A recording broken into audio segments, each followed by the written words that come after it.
15 जनवरी को मुंबई महानगर पालिका के चुनाव हैं। ऐसे में महज 3 से 4 दिन बचे हैं और प्रत्याशी अपनी पूरी ताकत झोंक रहे हैं चुनाव प्रचार में। वार्ड क्रमांक अगर 68 की बात करें तो यहाँ पर कांग्रेस ने वंचित बहुजन विकास आघाड़ी के साथ युति की है और यहाँ पर इस युति के उम्मीदवार परमजीत सिंह गुब्बर जी हमारे साथ मौजूद हैं, जो डोर टू डोर प्रचार और जनसंपर्क अभियान लगातार कर रहे हैं। सर, महज 3 से 4 दिन बाकी है। किस तरह की प्लानिंग आगे की है? कितना आपने एरिया कवर किया है?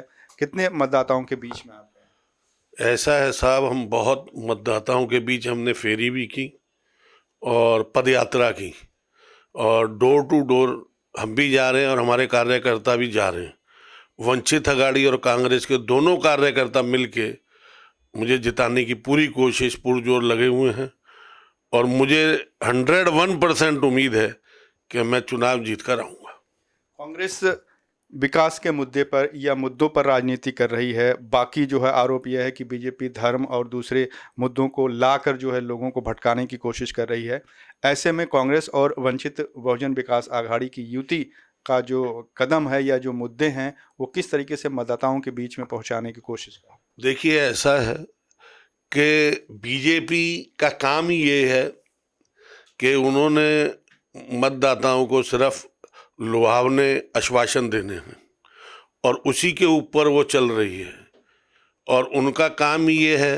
कांग्रेस शुरू से ही जो वादा करती है वो निभाती आई है और प्रकाश अंबेडकर साहब अभी हमारे साथ में हैं। बाबा साहेब अंबेडकर का आशीर्वाद है और ये सब सुजात अंबेडकर साहब हैं।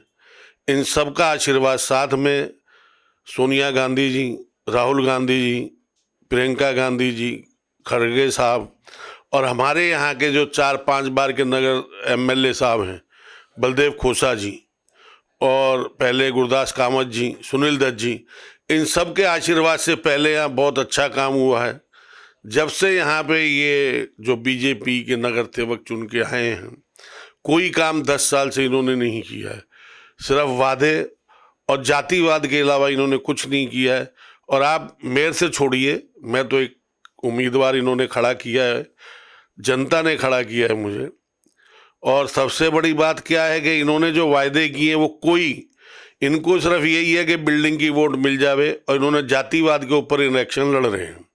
गरीब आदमी का इन्होंने कुछ ख्याल नहीं किया। और आज देख लीजिए, आपको मालूम है कि यहाँ पे कोई भी 20 साल से कोई हॉस्पिटल बीएमसी का नहीं खुला है, ना ही कोई बीएमसी की बड़ी शाला खुली है, ना ही स्ट्रीट लाइट है और ना ही कोई ट्रैफिक की समस्या इन्होंने हल की है।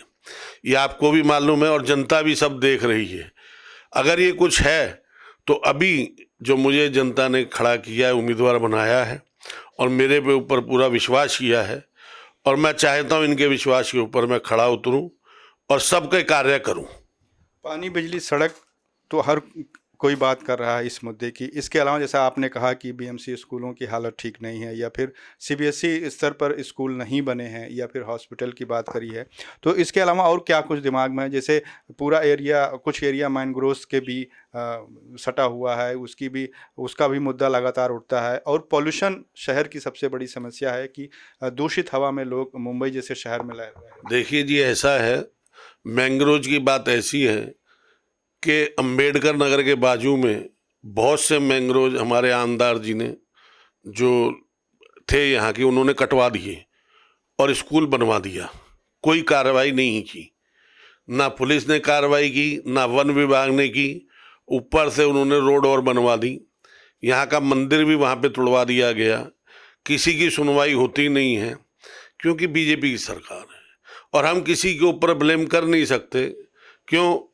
क्योंकि जो भी कार्य है उस टाइम आमदार भी बीजेपी का था, नगर सेवक भी बीजेपी के हैं और इन्हीं की सरकार है। हम किसी को दोष क्यों दें? पब्लिक, गरीब आदमी की कोई सुनता नहीं है, बीच के जो मीडियम जनता है उसकी कोई सुनता नहीं है, जो अमीर आदमी है उनको कोई पड़ी हुई नहीं है। आज भी वही हालात हैं कि अमीर आदमी को कोई ज़रूरत नहीं है कोई खड़ा हो, कोई कुछ हो।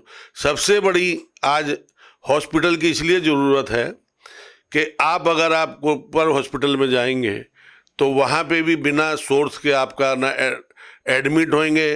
कभी आपको ब्लड की ज़रूरत पड़े कभी किसी चीज़ की ज़रूरत पड़े तो कोई वहाँ पे सुनवाई होती नहीं है। अंबानी हॉस्पिटल बड़े आदमियों का हॉस्पिटल है, तो इसलिए हॉस्पिटल यहाँ आज बहुत ज़रूरत है। पब्लिक के हिसाब से जितनी यहाँ की पब्लिक बढ़ी है, जनता बढ़ी है, उस हिसाब से कोई बीएमसी ने कोई सुविधा नहीं दी, कोई कुछ नहीं किया, टैक्स बढ़ाया है। और जो भी हो रहा है, अब देखिए अगर हम चुन के आते हैं तो उसके लिए हम बीएमसी में आवाज़ उठाएंगे, सरकार से दरख्वास्त करेंगे, भाई लोखंडवाला, अंधेरी में, वर्सोवा में ये चीज़ के ऊपर ध्यान दिया जाए।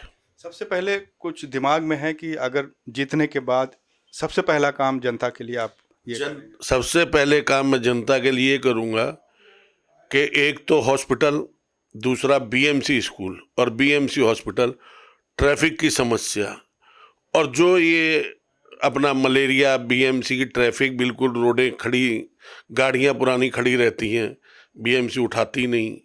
कचरा की बहुत समस्या है, कचरा पड़ा रहता है, कोई कचरे की सफाई नहीं है। इसके लिए आवाज़ उठाऊंगा, पर वो सब मैं काम तभी कर सकता हूं जब मुझे जनता जिताए और मैं जनता की सेवा करूं। दूसरी सबसे अहम यह है कि बीजेपी महायुति ने लाडकी बहन योजना की शुरुआत की थी और उसकी राशि 14 तारीख को आने वाली है, ऐसी खबरें हैं। तो जैसे बिहार में हुआ था कि चुनाव से पहले महिलाओं के खाते में 10,000 रुपये आए थे, वैसे यहाँ भी कुछ इसी तरह का होने जा रहा है कि चुनाव से एक दिन पहले लाडकी बहन योजना की धनराशि मतदाताओं या खासकर महिलाओं के खाते में आएगी। तो इसे किस तरह से आप देखते हैं? देखिए, ऐसा है कि जो उन्होंने भेजना है वो गवर्नमेंट का है, हम उसमें कोई ऑब्जेक्शन नहीं ले सकते। बाकी जो मतदाता हैं उनको ही सतर्क रहना पड़ेगा कि अपना मत इतने सस्ते में ना बेचें कि आगे 5 साल के लिए रोना पड़े। और ये मत बहुत कीमती मत है, और ये मत जो आएगा, जो जिसको जिताएंगे, आगे चल के वही मत उनके काम आएगा और उनका सेवा करेगा। चलते चलते क्या अपील करना चाहेंगे मतदाताओं? मैं तो अपील यही करना चाहूँगा कि आप चाहे मुझे दे, अच्छे उम्मीदवार को वोट जिताएं, जिससे आपके मत की वैल्यू हो, और अपने मत को समझिए। चाहे मैं हूँ या कोई हो, ऐसा नहीं है कि मैं बोलता हूँ कि नहीं मुझे दो, पर मैं एक ही बात बोलूँगा कि अपने मत की वैल्यू समझिए। अपना मत इतने सस्ते में ना बेचो कि बाद में 5 साल रोना पड़े। अभी जैसे वहाँ पे आपने बहुत अच्छा सवाल किया कि बिहार में 10,000 रुपया भेजा, पर उसके बाद ही जैसे ही वो जीत गई बीजेपी, सेकंड बार उन्होंने नोटिस भेज दिया कि हमने 10,000 रुपया भेजा है और आप हमें 10,000 रुपया वापस कीजिए इंटरेस्ट के साथ में। तो गरीब आदमी से अपील करूंगा कि अपना मत, अपना कीमती मत बहुत संभाल के दीजिए, जिसको भी दीजिए संभाल के दीजिए। जय हिंद, जय महाराष्ट्र, जय भीम। चलिए, बहुत बहुत शुक्रिया सर बातचीत करने के लिए। ये थे वार्ड क्रमांक 68 के कांग्रेस और वंचित बहुजन विकास आघाड़ी के उम्मीदवार परमजीत सिंह गुब्बर जी, जो हमसे बातचीत कर रहे थे। कैमरामैन FS पटेल के साथ रेहान हुसैन, इन 24 न्यूज़, मुंबई।